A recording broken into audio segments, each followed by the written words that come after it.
Good morning, everyone, and welcome to another very special partner update. I am joined today by Blair McHaney. Once again, Blair, welcome. Thank you for joining me today. Thank you. I love doing these with you.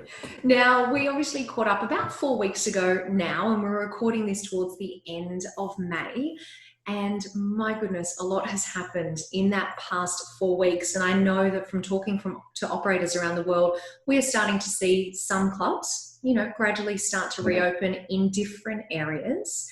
And I know that last time when you and I caught up, one of the things that MXM was doing was working with operators to really try and, help them through this period, seek member feedback, stay connected. So I'd love to get an update from you as to what's been happening with MXM over the last 4 weeks or so and what the landscape looks like for you moving forward.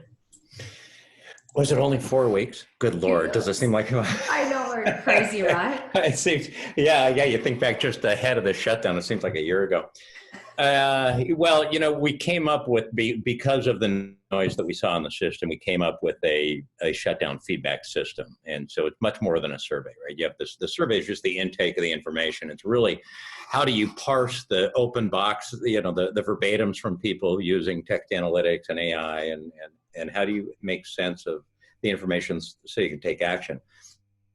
Well, 672 clubs took us up on that, actually growing still because we're adding more clubs this week.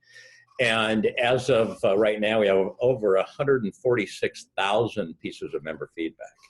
So we have some of the richest data anybody will ever have on what members think in this shutdown. On top of that, we have medallions, text analytics running on the back end. So I get to see across all 146,000 responses. And then some of our customers, of course, they see their brand and they can quickly drill down into their brand and get a better understanding of, the members' likelihood to return, those members that are scoring very low on likelihood to return. Why are they scoring low on likelihood to return? I went through with one customer today.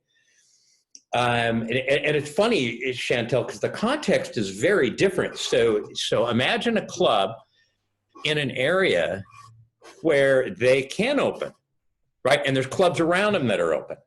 And then they send out this survey and we intake this information. And what are some of the reasons somebody won't return? And there was a new theme that showed up in their data today, is because I thought you should have opened the second you were able to, and now I'm thinking of joining someplace else because you're not open yet. So that was a theme that we had not seen before. Interesting. Yeah. And it's not an insignificant cohort in their data. Typically though, the main cohorts are, I need a vaccine. I'm not coming in until I need a vaccine. I'm in a high risk group. The other one is, man, for some of these clubs that are in areas that are surrounded by business, people aren't returning to their offices, right? So then you're getting this, my likelihood to return is low because they say I can't go into my office until September. So am I likely? The other huge one is kids. Parents need either schools open or daycare open, or else they can't come in. So you have to really think about your own circumstances and why it might impact a likelihood to return score. But incredible amount of data and growing. And now we have about 100 clubs that have also taken us up. Our other free product is our reopen feedback system. And so the first group that went live on that one in Texas, they got immediately a ton of data, because what we're saying is day one, member one, we need to start sampling right then so we can see what's happening at the earliest possible stage. And boy, they had done a lot of work during their shutdown, like a lot of clubs are doing. And man, was it well received by members. Oh man, it went from fear. And if I looked at it through text analytics, the biggest topics were equipment and wipe. And then the next one would be members. And then you can drill into those and understand what the themes are in those. When we turned their data on, the biggest topic was love, was the biggest topic, the biggest theme, I should say. Yeah, it was pretty neat. So what's the context of that? Like, what sort of things were they saying in relation to love? I love all the changes you made. I love how easy you're making it for us to do this. Now keep in mind though, this too. The other thing that we got to remember is, you know, your first week you're operating with 25 to 40% of visits, right? And so people love the space. But man, that's not insignificant. People love the space, and they love it that it's very easy to feel safe in there. And when people are saying that, that means they value it. And that just screams of a different business model.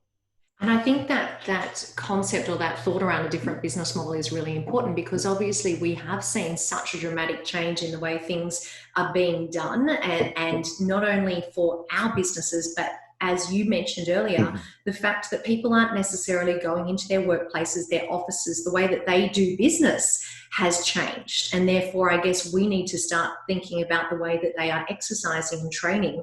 And one of the things I'm keen to understand, Blair, is can you tell us a little bit more about that reopening survey? What type of questions or conversations are included in that? And is that only available to MX Metrics clients, or is that available to the full industry? Anybody. We're making it available. It's free, and we're making it available to everybody. And we are using what we call the healthy clubs questions that we used in the shutdown. And it's ease of cleaning and sanitizing equipment before and after use. It's ease to sanitize hands. But we're also adding ease to social distance as a key metric. Likelihood to be a member in 6 months is another metric in there.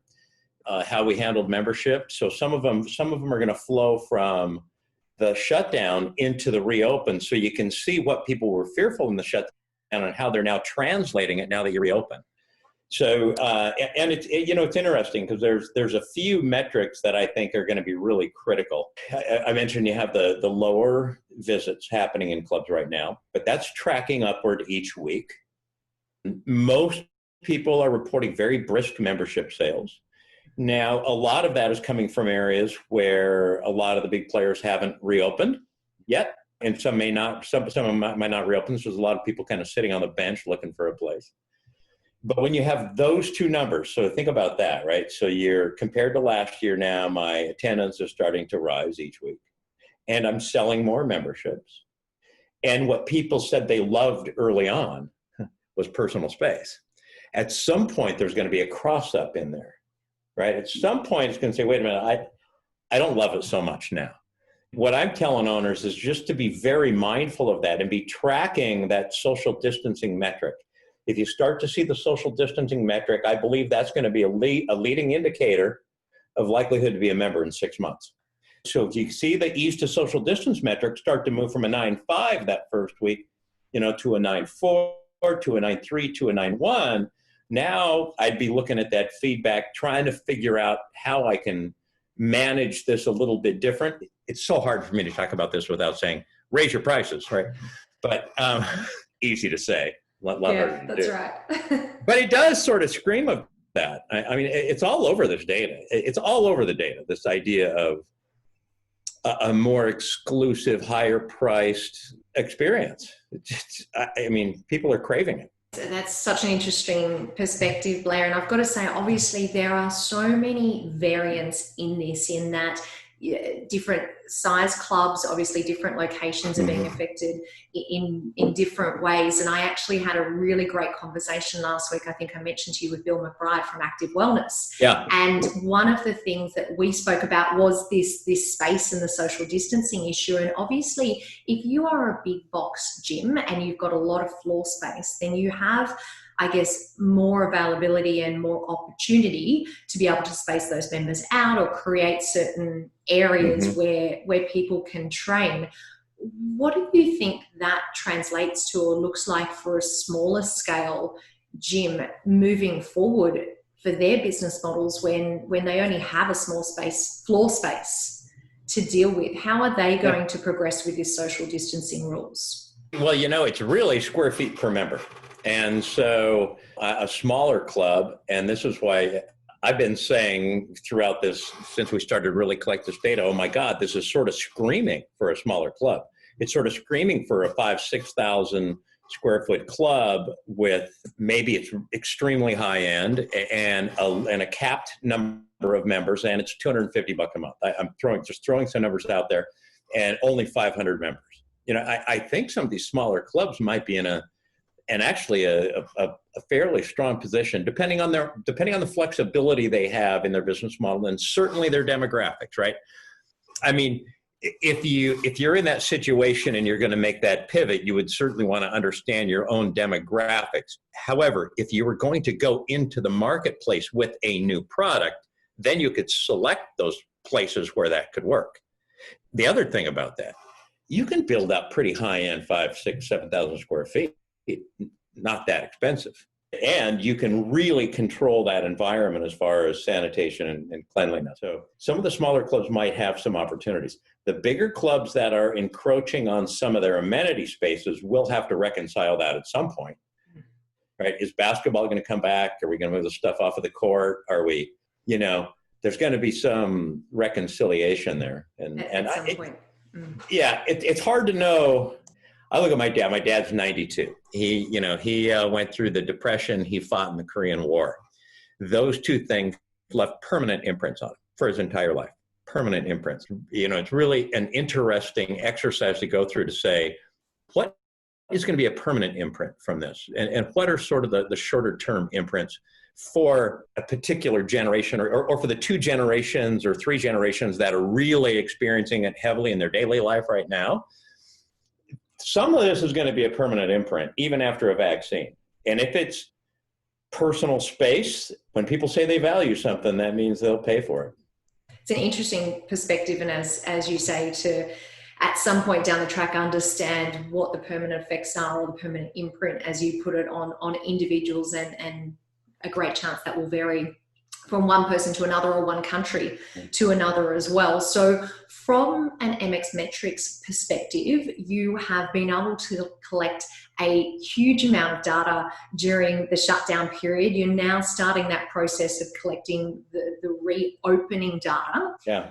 From your perspective, what do the next couple of months look like? Do you see that as a continuation of just continuing to collect that data and having a look at the trends and what's happening as people reopen? Because I know that it's staged depending on where you are and the speed at which your local government or local area is allowing you to reopen. I mean, do you suggest that our clubs check in with their members now and then do a recheck to see how they're feeling in a couple of months' time? Like, what does that look like in a few months?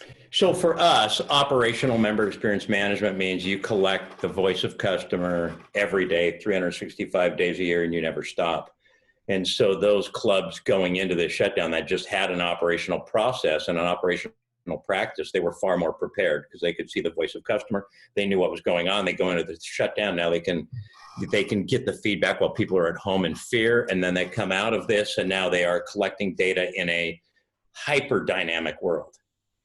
And marketplaces are dynamic anyway. There's lots of dynamic. Competitors come in, competitors go out. Employers come in, employers go out. The economy gets better, the economy gets worse. There's so many market dynamics already, let alone adding the greatest market dynamics we've ever seen in our history right now.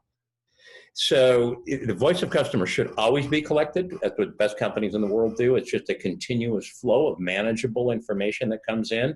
It turns into data. But the most important thing is that you are engaged with your members and listening, and you're doing it, what I say, at ground level. So if you have multiple locations, that information needs to flow into the people that are responsible for delivering the customer experience, and they get to get their hands dirty with it first. It's not like market research stuff. I need to understand Chantel first. I need to understand this in the context of the information you gave me. And by the way, it might just be, I'm so glad you guys are here. It's the best place I've ever been. But I might see that you also do personal training and you spent $10,000 with us last year. That's context. I need to understand that. But then that data builds so that you can actually use it to manage the experience and that people own certain metrics. And then seeing trending on metrics is just like I was saying about ease of social distancing. I mean, I want to see that first. Just like in normal pre-COVID, if I saw staff cleanliness or front desk staff friend, if I saw a downward trend on that, I jump on that before it turns into a downward trend on likelihood to be a member in 6 months before that turns into a downward trend on my P&L, right? You're constantly trying to intercept at the early, as far upstream as possible, so you can take action at that level before you're just addressing symptoms, And so coming out of this, though, the dynamics are so fast and are going to swing so greatly, I believe, especially as members are moving around. Think about this, right? You may just have gotten a bunch of members from some clubs that didn't open. Man, I want that feedback, right? I want to know. You need to know how we're that. doing. Yeah. Yep, against their expectations, because their expectations have been set from whatever they've done before. Should be a continuous thing, always. It makes total sense, and to me, it's a no-brainer. I mean, anyone that is watching right now and thinking, and even questioning whether or not they've been collecting data, now is the time if you haven't been doing it previously. So, Blair, very important. How do people get hold of the reopening link? Where do they go to get that? Number one. And number two, I would imagine that at this time, a lot of people are realizing just how important it is to be getting that ongoing data of which you talk about, that daily customer voice that you just talked about. So number two is, how do they speak to the team at MX Metrics if they want to get started working with you? So they go to mxmetrics.com and they'll see it right there, how to get started on the reopen feedback system. And on the shutdown, it was static, right? We gave them links, they broadcast it out. It was a data dump coming back in. Not so with this. We're going to integrate your data. We're going to integrate so that the sampling is set up so that you don't have to do anything. It's just going to flow into your dashboard. You get to manage the data, get an understanding of it. And because now time is moving where before people were just at home. We were on pause, I think. Exactly. So now someone hit the big pause button. Yeah. And so now that a club's open, if you're open, now it's got to be integrated so that it's a continuous flow of information.